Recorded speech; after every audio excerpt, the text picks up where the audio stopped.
یزید ابن معاویہ کے چمچے جو آج کل دنیا میں موجود ہیں، ظاہر حق اور باطل ہمیشہ رہے گا، وہ 3 جھوٹے دفاع اس کی طرف سے کرتے ہیں۔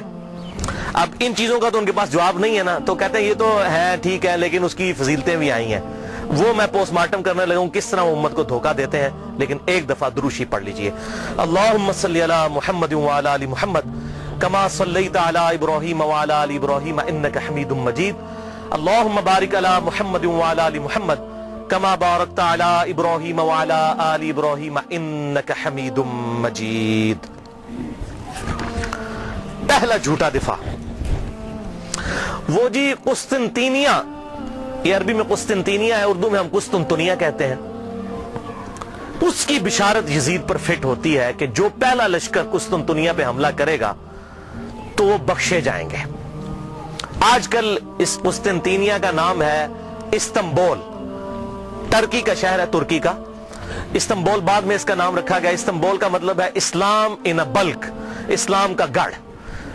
تو پہلے یہ کیسر روم، جو رومن امپائر دنیا کی سب سے بڑی امپائر تھی، جو جنگ یرموک میں گھٹنے ٹیک گئی سیدنا عمر کے سامنے، یہ اس کا گڑھ تھا قسطنطینیہ۔ اب وہ حدیث سن لیں کس طریقے سے یہ دھوکہ دیتے ہیں۔ صحیح بخاری میں انٹرنیشنل نمبر کے مطابق 2924 نمبر حدیث ہے کہ آپ صلی اللہ علیہ وسلم نے ارشاد فرمایا، میری امت کا پہلا لشکر جو کیسر روم کے شہر پر جنگ کے لیے جائے گا، اللہ نے ان کی مغفرت کر دی ہے۔ صحیح بخاری 2924، اس میں قسطنطینیہ کا ذکر ہی کہیں موجود نہیں ہے، کیسر روم کا شہر۔ اور حضور صلی اللہ علیہ وسلم کے زمانے میں کیسر روم کا شہر جو تھا حمص تھا۔ اگر اس شہر کو مانا جائے تو ابو عبیدہ ابن جرح، حضرت عمر فاروق رضی اللہ تعالیٰ عنہ کے دور میں انہوں نے حمص کے اوپر حملہ کیا تھا، وہ یہ بشارت ان کے لیے ہے۔ یزید کی پیدائش سے بھی 20 سال پہلے کی بات، 15-20 سال پہلے کی۔ لیکن وہ کہتے ہیں نہیں جی حمص پہ حملہ کرنے سے پہلے کیسر روم وہاں سے بھاگ کے قسطنطنیہ میں چلا گیا تھا۔ ٹھیک ہے، اسی تھوڑے پیچھے نسنے جناب، تو ہم چھڑ دے نہیں، چور نو گھر تک پہنچا کے آوانگے۔ تو اس لیے یہ ابو عبیدہ ابن جرح کے لیے بشارت نہیں ہے، کیونکہ ابو عبیدہ ابن جرح نے جب حملہ کیا تو وہ پہلے کیسے روم اپنا دارالخلافہ چھوڑ کے قسطنطنیہ میں چلا گیا تھا۔ چلو the for the sake of argument agree. تو اس میں ہے کہ امت کا پہلا لشکر جو قسطنطنیہ پہ حملہ کرے گا۔ اگر میں آپ کو کہوں کہ انڈیا اور پاکستان کی پہلی جنگ 1997 میں کارگل کی ہوئی ہے تو آپ مان لیں گے؟ نہیں، آپ کہیں گے جناب عقل کے ناخن لیں، 97 میں جنگ ضرور ہوئی تھی لیکن پہلی نہیں تھی۔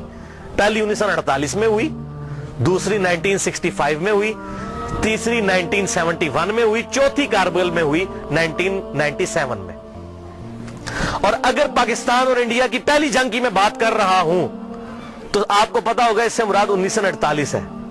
1997 اگر لیں گے تو میں کہوں گا آپ اپنے دماغ کا علاج کروائیں۔ تو یہاں پر بشارت ہے کہ پہلا لشکر جو حملہ کرے گا قسطنطینیہ کے اوپر، یا قسطنطنیہ ہم اردو میں کہتے ہیں، اس کے لیے ہے یہ بشارت۔ وہ پہلا لشکر کون سا تھا؟ اب اسی بخاری کی حدیث کے اندر آگے ایک اور حدیث آتی ہے صحیح بخاری کی، میں بعد میں بیان کرتا ہوں۔ سنن نبی داؤد میں انٹرنیشنل نمبر کے مطابق 2512 نمبر حدیث ہے۔ ابو عمران تابعی کا بیان ہے کہ ہم قسطنطنیہ پر حملے کے لیے جب گئے، اس وقت ہمارے لشکر کے امیر عبد الرحمن بن خالد بن ولید تھے، خالد بن ولید رضی اللہ تعالیٰ عنہ کے بیٹے، یہ ہمارے لشکر کے امیر تھے جب ہم نے قسطنطنیہ پر حملہ کیا۔ اور وہاں پر سیدنا ابو ایوب انصاری بھی ہمارے ساتھ موجود تھے اور انہوں نے ہمیں ایک آیت کی تفسیر بھی سمجھائی۔ اور پھر سیدنا ابو ایوب انصاری رضی اللہ تعالیٰ عنہ قسطنطنیہ کے حملوں میں شریک ہوتے رہے حتیٰ کہ ایک حملے کے دوران وہ فوت ہو گئے اور وہیں پر دفن ہوئے۔ تو جس حملے میں حضرت ابو ایوب انصاری فوت ہوئے وہ حملہ پہلا ہوگا، یا جس میں وہ زندہ تھے وہ پہلا ہوگا؟ جس میں زندہ تھے اس لشکر کے امیر تھے عبد الرحمن بن خالد بن ولید۔ یہ کوئی تاریخ نہیں میں پڑھ رہا ہوں، سنن نبی داؤد 2512۔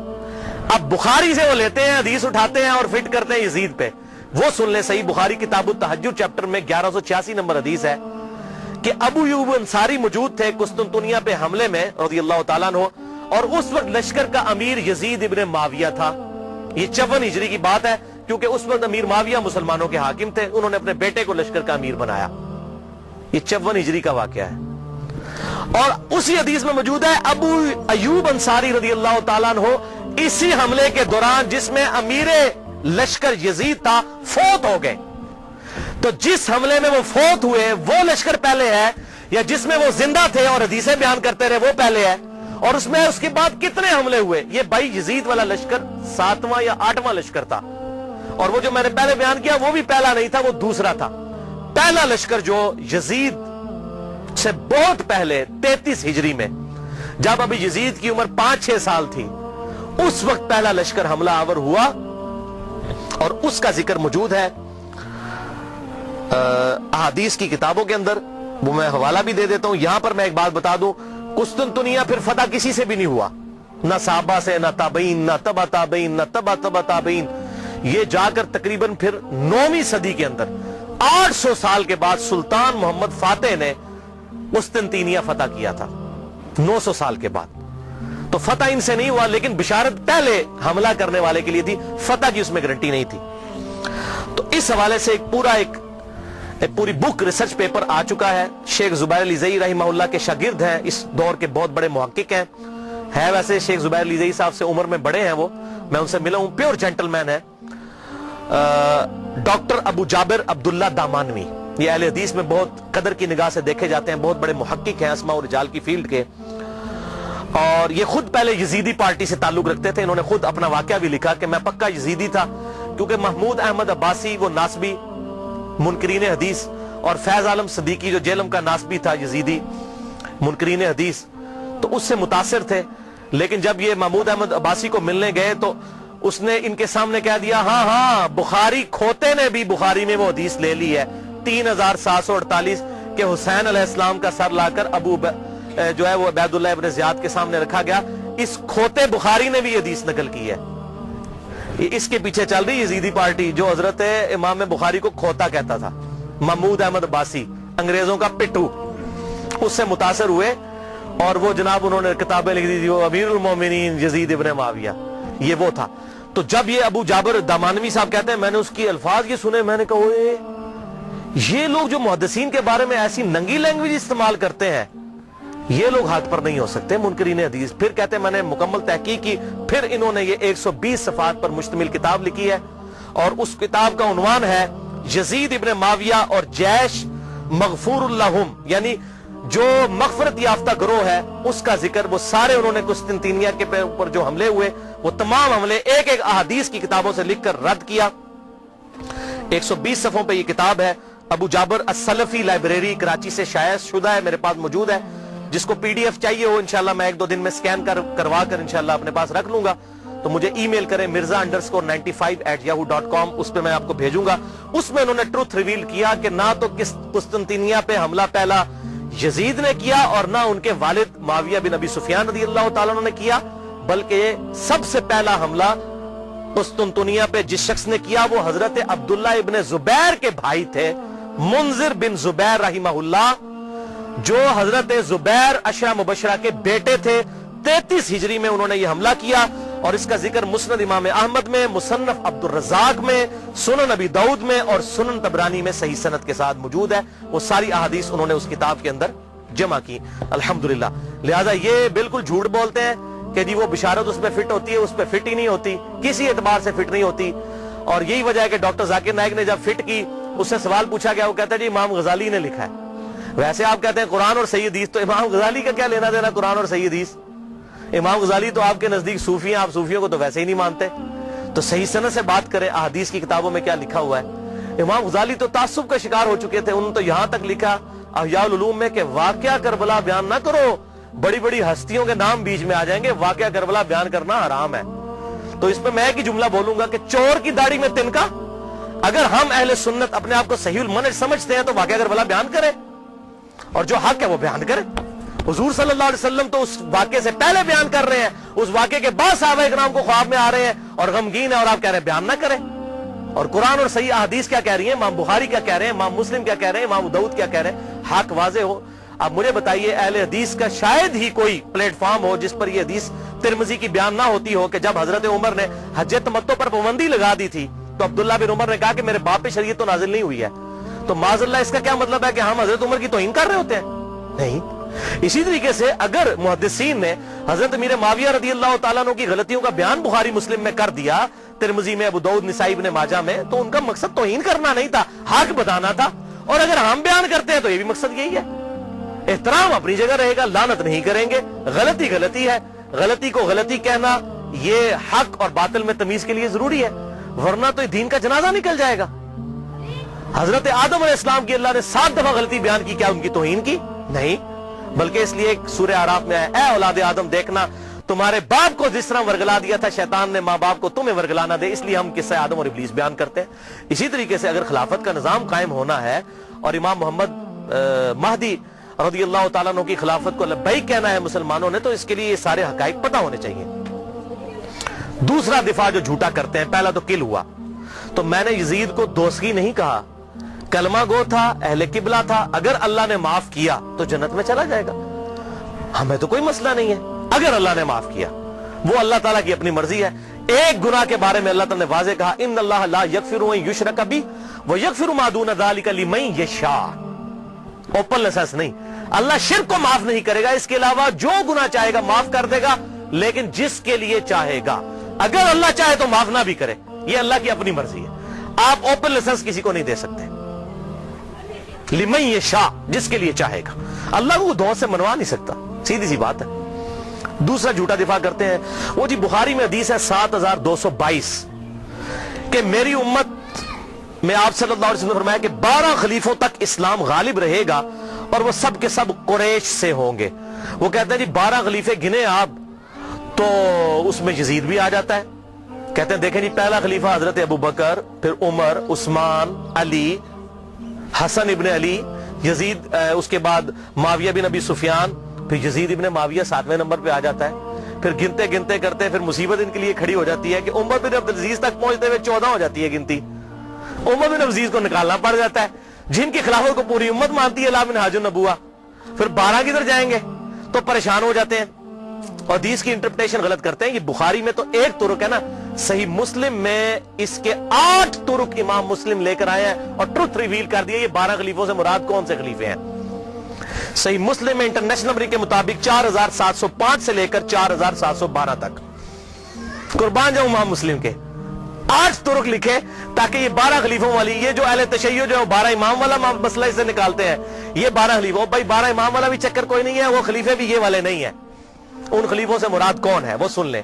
صحیح مسلم انٹرنیشنل نمبر کے مطابق 4711, آپ صلی اللہ علیہ وسلم نے فرمایا یہ دین قیامت تک قائم رہے گا اور ان پر 12 خلیفے ہوں گے. قیامت تک 12 خلیفے ہوں گے.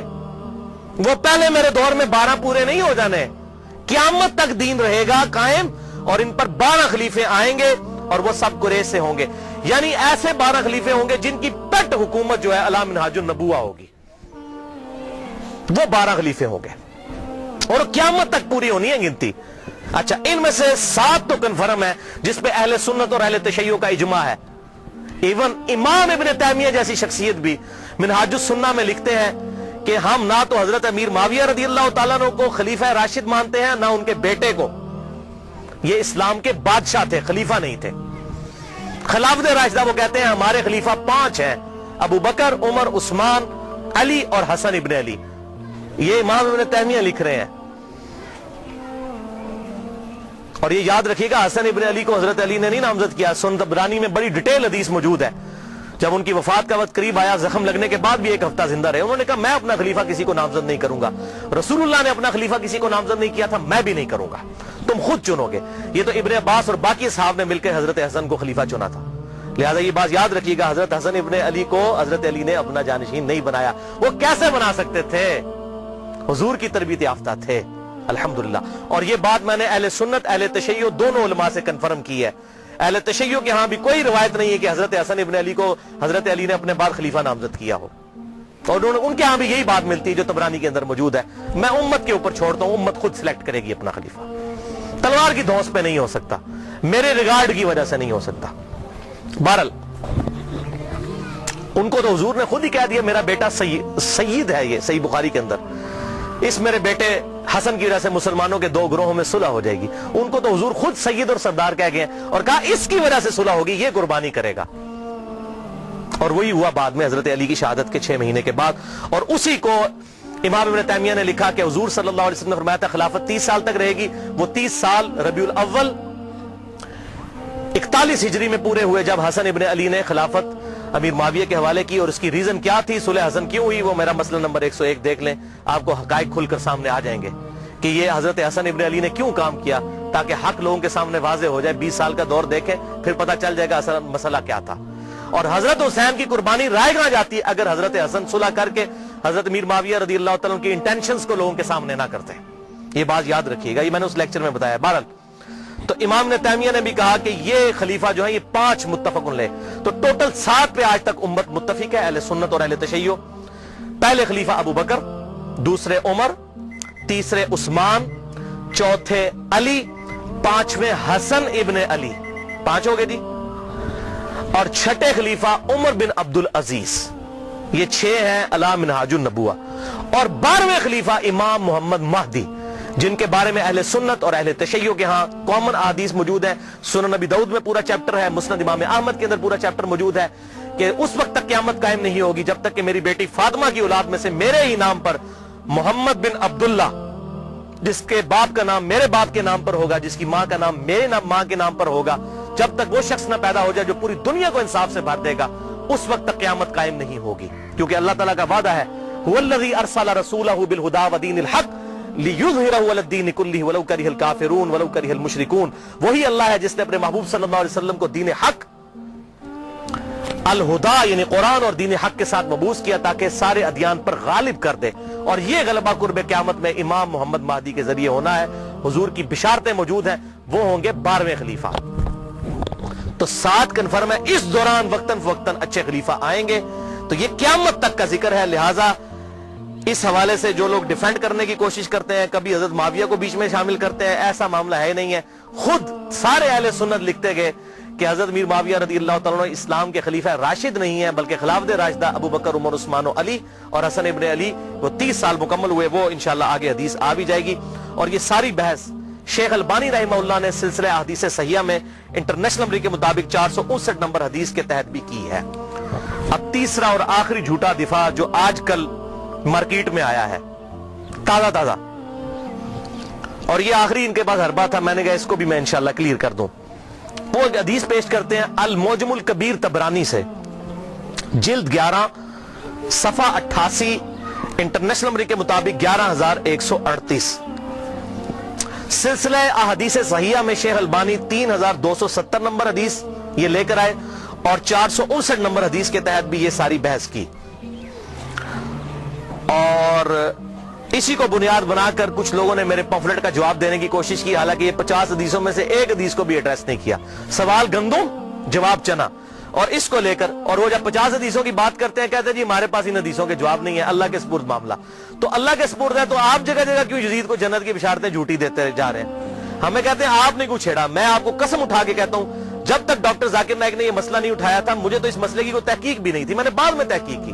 مسئلہ انہوں نے اٹھایا، ہم تو جواب دے رہے ہیں، جوتیاں ہمارے سر پہ مارتے ہیں، رونے پہ بھی بوندی ڈالتے ہیں کہ یہ مسئلے کیوں اٹھاتے ہیں؟ مسئلے تو آپ نے اٹھایا، اگر نہ آپ اٹھاتے اور امت کے اجماع کو نہ توڑنے کی کوشش کرتے ہم کبھی بھی جواب نہ دیتے۔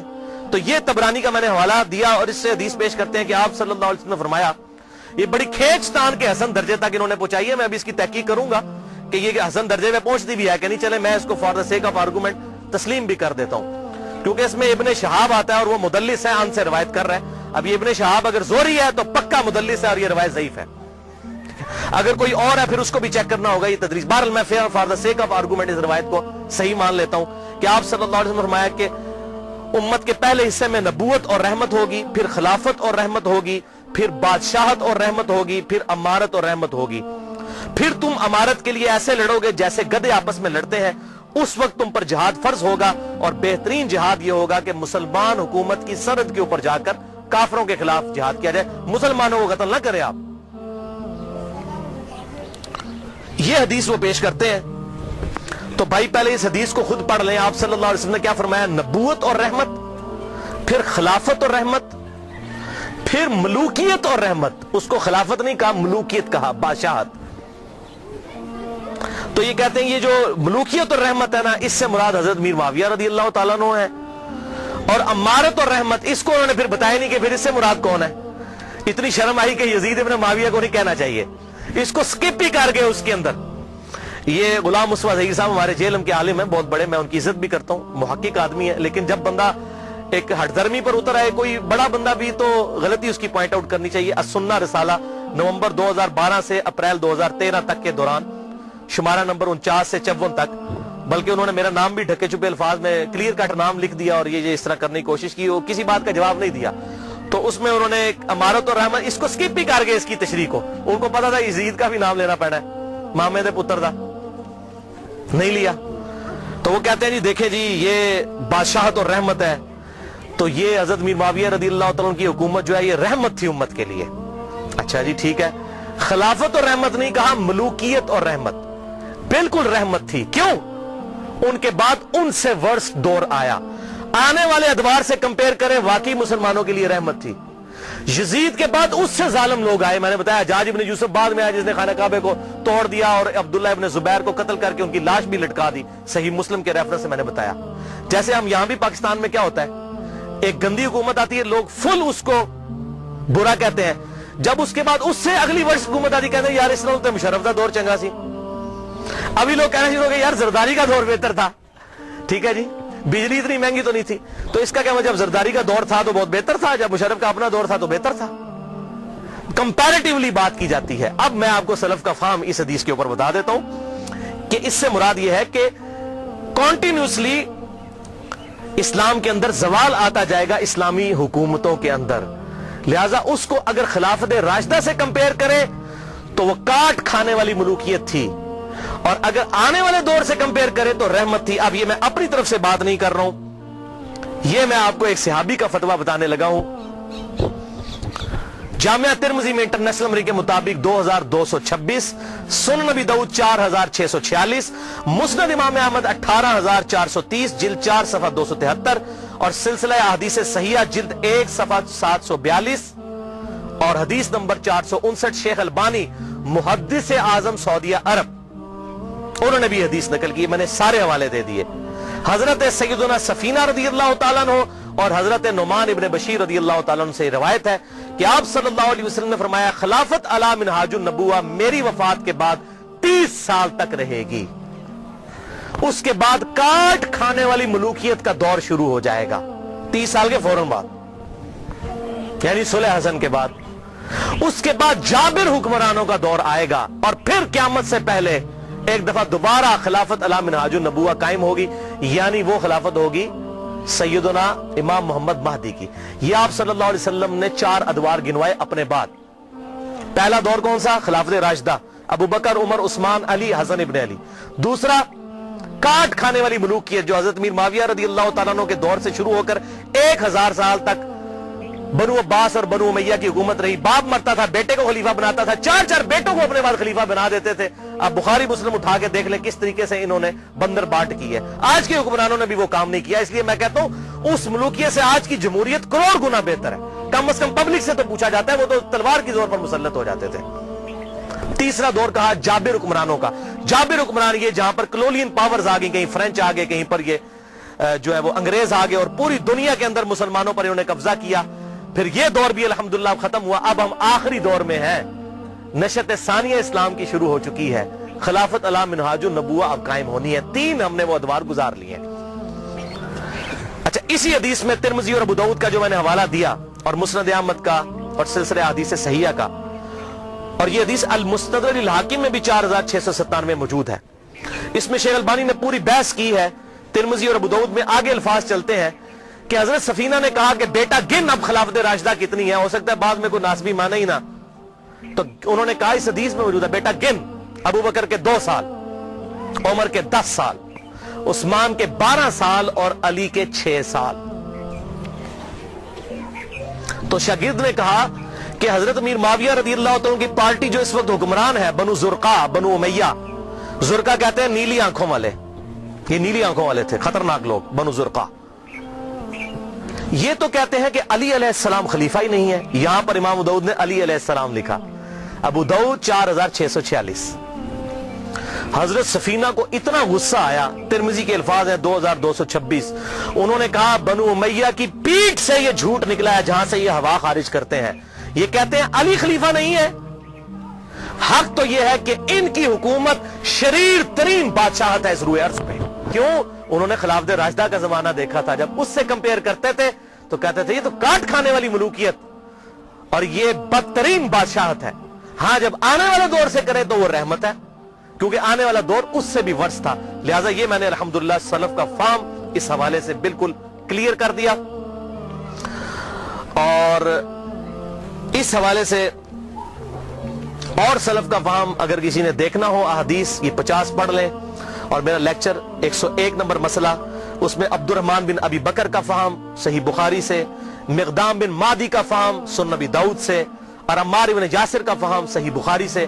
یہ کافی ساری احادیث ہیں جس میں بالکل کلیئر ہو جائے گا کہ یہ تمام صحابہ کرام علیہم رضوان کون سی چیز حق سمجھتے تھے اور کس کو باطل. سورۃ الاحزاب کی آیت نمبر 57 ہے بھائیو. بسم اللہ الرحمن الرحیم. ان الذین یؤذون اللہ ورسولہ لعنہم اللہ فی الدنیا والآخرہ. بے شک جو لوگ اللہ اور اس کے رسول کو تکلیف دیتے ہیں, دنیا کی زندگی میں بھی ان پر اللہ کی لعنت اور آخرت کی زندگی میں بھی لعنت. وَأَعَدَّ لَهُمْ عَذَابًا مُهِينًا, اور ایسے لوگوں کے لیے اللہ تعالیٰ نے دردناک, ذلیل و خوار کر دینے والا عذاب تیار کر رکھا ہے. وَلِعَوْذُ بِاللَّهِ تَعَالَى. جن جن لوگوں نے سیدنا حسین ابن علی کے ساتھ ظلم کیا یا اہل بیت کے ساتھ ظلم کیا, وہ اسی آیت کی کیٹیگری میں فال کرتے ہیں. اور آپ صلی اللہ علیہ وسلم کی واضح حدیث ہے المستدرک للحاکم میں صحیح سند کے ساتھ 4717, صحیح ابن حبان میں 7104, اور سلسلہ حدیث صحیحہ میں بھی شیخ البانی لے کر آئے رحمہ اللہ, اس کو صحیح کہا, اور شیخ زبیر لزئی صاحب نے بھی اس کو صحیح کہا. آپ صلی اللہ علیہ وسلم نے فرمایا اس ذات کی قسم جس کے قبضہ قدرت میں میں محمد صلی اللہ علیہ وسلم کی جان ہے, جو بھی ہم اہل بیت کے ساتھ بغض رکھے گا اللہ تعالیٰ اسے ضرور دوزخ کی آگ میں داخل کرے گا. بغض رکھے گا, یہ کہتے ہیں لعنت نہ بھیجو, بغض کی بات ہو رہی ہے, صرف دل میں بغض رکھنے والا دوزخ میں جائے گا.